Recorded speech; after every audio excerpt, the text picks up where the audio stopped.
ખેડબ્રહ્મા તાલુકાના ગાંડુ ગામના સરપંચે વિકાસના કાર્યોમાં કથિત ભ્રષ્ટાચાર કર્યો હોવાના આક્ષેપ સાથે સરપંચને હોદ્દા પરથી દૂર કરવા ટીડીઓને રજૂઆત કરાઈ હતી।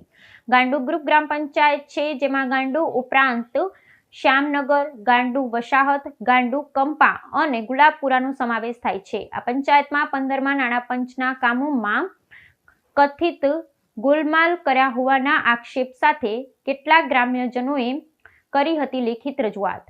ગ્રામસભા સરપંચે પોતાના મનસૂબીથી ન ભરે અને આજ રોજ ગામ લોકોની રજૂઆતના કારણે 7 તારીખના રોજ ગ્રામસભા બોલાવવામાં આવેલ હતી, જેની અંદર ગામ લોકોએ પંચાયતના વહીવટ અંગે, ગામના વિકાસ અંગેના હિસાબો માગેલ, પણ પંચાયતનો સરપંચ હિસાબો રજૂ કરી શકેલ નહીં। પંચાયતમાં જિલ્લા પંચાયતની ગ્રાન્ટમાંથી ટ્રેક્ટર આવેલો હતો, એ સરપંચે પોતાના અંગત ઉપયોગમાં પોતાના મળતિયાઓને, પોતાના કોન્ટ્રાક્ટરોને આપીને ભ્રષ્ટાચાર કરી અને ભાડાના પૈસા પોતે ઉઘરાવેલ છે।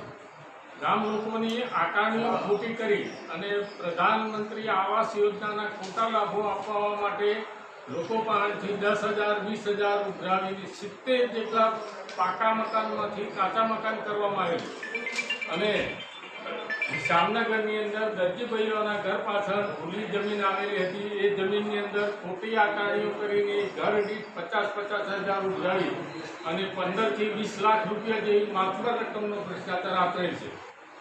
વિકાસના કામો જે કોઈ કરવામાં આવે છે તેની અંદર જે પ્લાન એસ્ટિમેટ મુજબ કામ કરવામાં આવતો નથી અને ખોટી રીતે માટી પાથરી અને બ્લોક ફિટ કરી અને ખાયકી કરવામાં આવે છે। પંચાયતના સભ્યોએ પણ આજે ગ્રામસભામાં રજૂઆત કરેલ છે કે અમને કોઈ પણ કામ અંગે વિશ્વાસમાં લેવામાં આવતા નથી।